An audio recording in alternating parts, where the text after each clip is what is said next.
Associate sponsor UltraTech cement. Nashik विभागीय शिक्षक मतदारसंघाची आज निवडणूक पार पडते आहे। त्यासाठी आज मतदान होत आहे। आपल्यासोबत अजित पवार गटाच्या राष्ट्रवादी काँग्रेसचे उमेदवार महेंद्र भावसार आहेत, त्यांच्याशी आपण बातचीत करणार आहोत। काय सांगाल सर, आज मतदान होत आहे? निश्चित आज संपूर्णपणे मतदान प्रक्रिया सुरू झालेली आहे।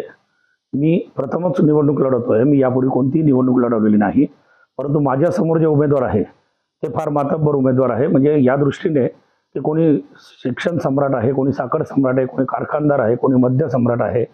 आणि आपण कालपासून टीव्हीवर आणि वृत्तपत्रात बातम्या बघतो आहे की अनेक पैशांचा महापूर येतोय, वस्तूंचाही महापूर येतोय, अनेक ठिकाणी रेड झाल्या, पैसे पकडले गेले आहे।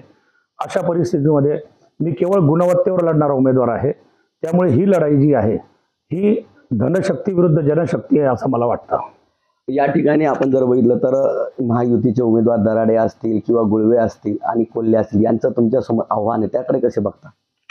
मी याच दृष्टीने बघतो आहे की कितीही पैसा दिला आणि कितीही वस्तू दिल्या तरी मला खात्री आहे की शिक्षक हा अतिशय सुज्ञ माणूस आहे आणि बुद्धिवादी माणूस आहे। त्यामुळे तो गुणवत्तेवरच मतदान करेल आणि गुणवत्तेवर मी सर्वात पात्र उमेदवार आहे अशी मला खात्री आहे। त्यामुळे शिक्षकांना मी आवाहन करेल की लक्ष्मी आणि सरस्वती यांची लढाई आहे, आपण निश्चितपणे सरस्वतीला विजय कराल अशी मला खात्री आहे। विजयाचा दावा कशा पद्धतीने कराल?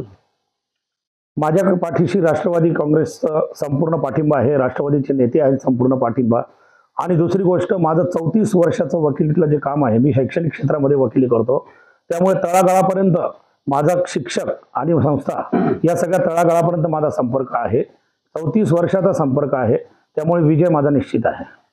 नक्कीच गेल्या 34 वर्षापासून शिक्षण क्षेत्रात काम करत असल्यामुळे, संपर्क असल्याने, तळागाळातल्या लोकांपर्यंत पोहोचत असल्यामुळे माझा विजय निश्चित असल्याची प्रतिक्रिया या ठिकाणी भावसार यांनी व्यक्त केली आहे।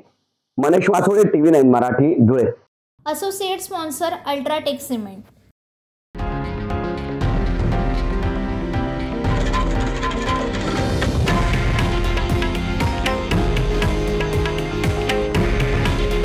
हे आहे देशातील नंबर 1 न्यूज नेटवर्क आणि आपण पाहत आहात TV9 मराठी। काळजी तुमची, हित महाराष्ट्राचं।